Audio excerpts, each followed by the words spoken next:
From zombies and ratmen to demon-infused war machines, Warhammer 3 has a wide range of units to choose from and an even wider range of possible army compositions you can build with them. So the main question then becomes, which armies should you play with first? I'm Khorne, and today I'll be sharing with you some of my favorite armies to use on the battlefield. Hopefully I can inspire you to try them out and revel in the slaughter and mayhem they can create. There is no strict ranking system here, just a personal list based on how much fun I have with these armies in the single player campaign. So without further ado, let's begin. Starting us off with number 10 are Slayers for the Dwarves.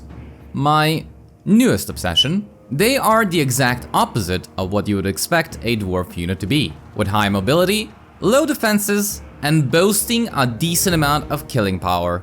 They are the very definition of a glass cannon unit. By creating armies that consist mostly of Slayer pirates, a few goblin hewers, some heroes to provide buffs for them, and the Slayer lords to lead them, you can create extremely mobile dwarf armies that can absolutely destroy any high tier enemy you go up against. The stronger the enemy, the better your Slayers will perform, whether it be by shooting the enemy to the face, hacking them to pieces, or delivering a barrage of axes to the cranium. Slayers can kill in a variety of different ways, all of which are extremely entertaining to watch.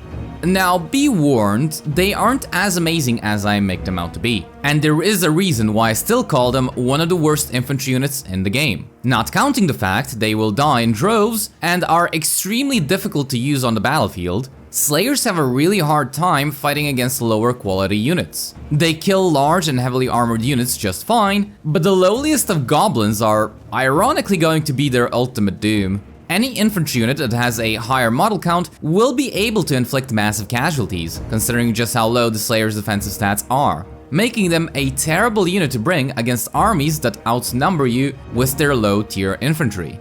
In summary, they are extremely enjoyable but also very difficult armies to use. They are armies that excel when fighting against high quality units, but will struggle against the lowliest of Skaven slaves. At number 9, we have the Zombie Hordes for the Vampire Counts. Probably not the most enticing army composition to use, but using zombies in combination with a few heroes and a good unit or two will provide you with probably some of the most enjoyable battles in this game.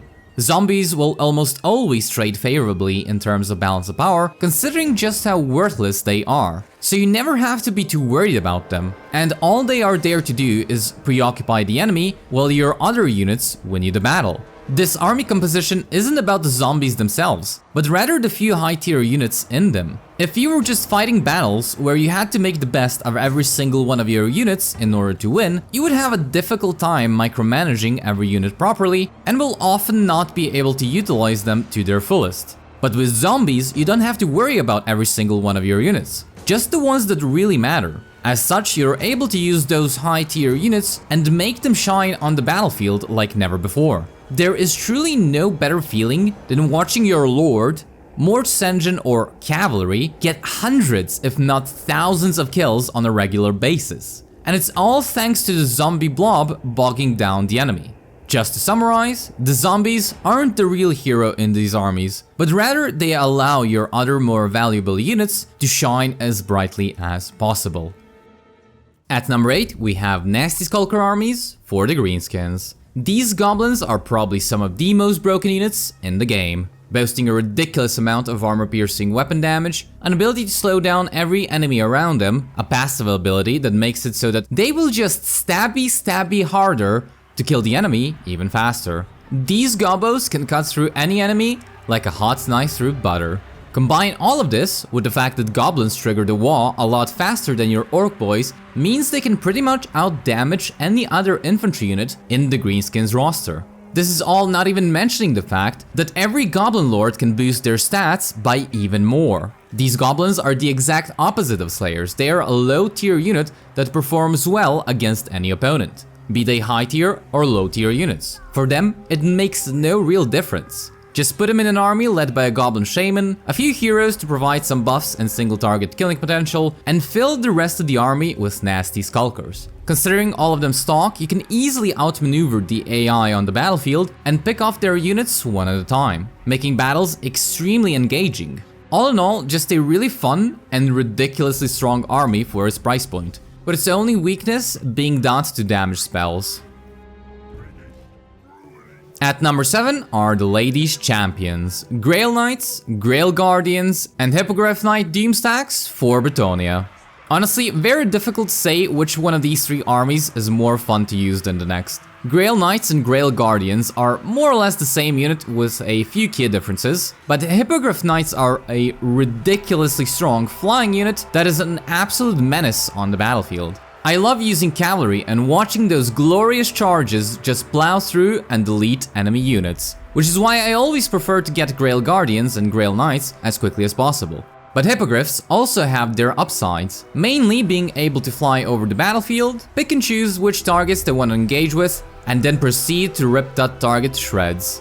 Insane killing potential and mobility from all of them, with very little the enemy can do about them. Just remember to always embed a life damsel into the army, so that she can provide you with some much needed healing. The only downside to this army is their price point, but considering how wealthy Bretonnia is, it usually won't be a problem.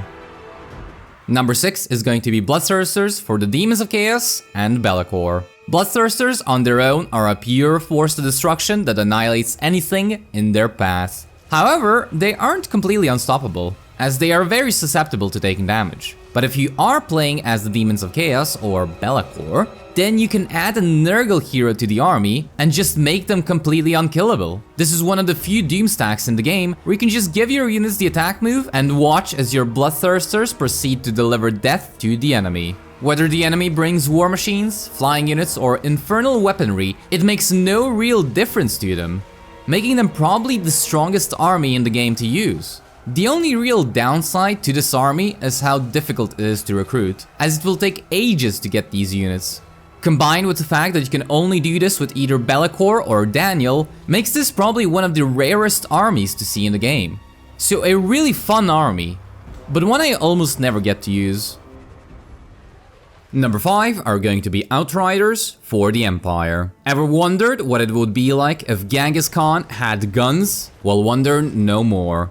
Outriders are the answer. This skirmish cavalry has some ridiculous damage right from the moment you recruit them, and by researching some technologies, getting Hawkland scopes for your lord, embedding a few engineers to boost the damage, a light wizard to keep the enemy in place, and a few Empire captains to boost the speed of the army, you are able to make this type of army almost unstoppable.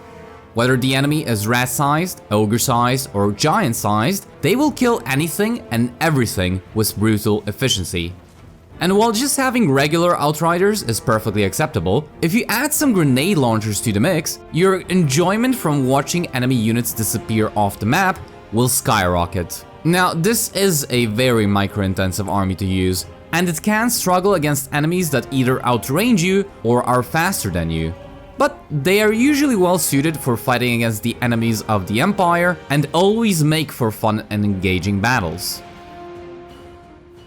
Number 4 are War Hydras for the Dark Elves. Usually when you think of the Dark Elves, Shades will be the first thing that comes to mind, but I personally enjoy the multi-headed regenerating, fire-spitting monstrosities that are War Hydras. An absolute unit on the battlefield by itself.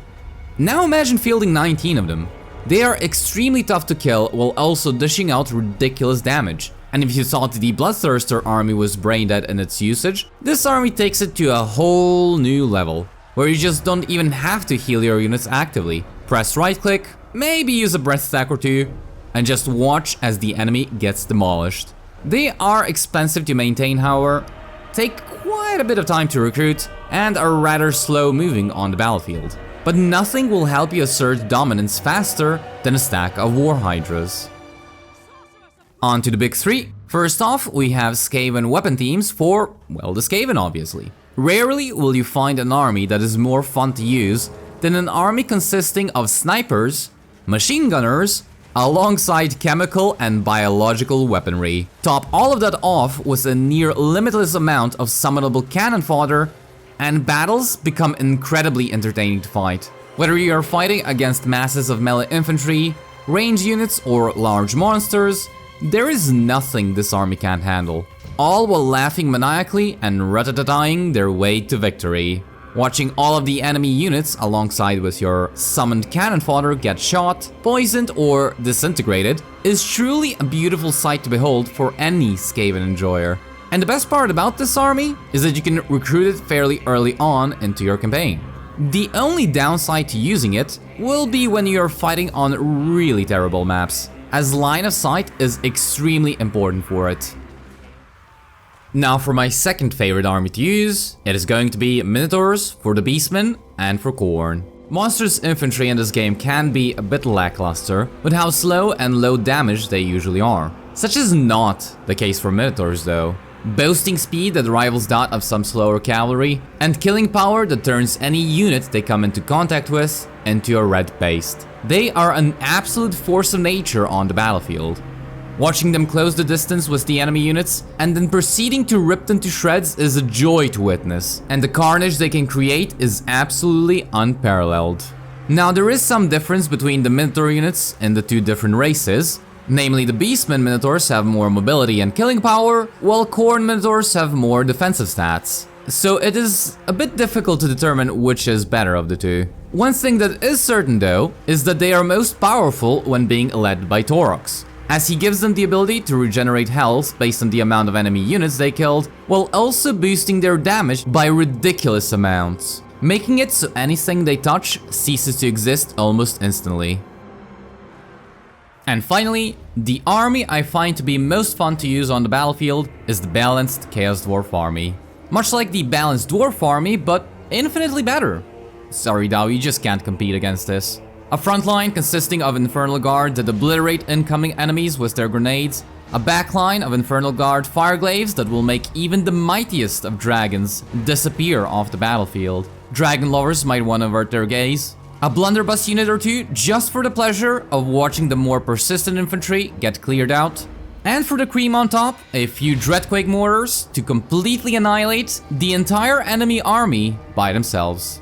All of these units working in tandem with one another makes for very fun and engaging battles, with your range units mowing down the enemy while they futilely throw themselves against your front line. Just watching this army deliver death and destruction onto the battlefield in such a spectacular manner makes for a sight unlike any other.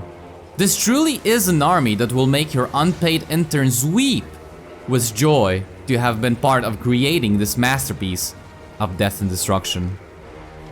Well, those are my picks for the 10 most enjoyable armies to use on the battlefield. I would also like to hear your guys' favorite armies to use, so do leave a comment. If you enjoyed this one and would like to see more of these, don't forget to subscribe for future content. Thank you all for watching, and until next time.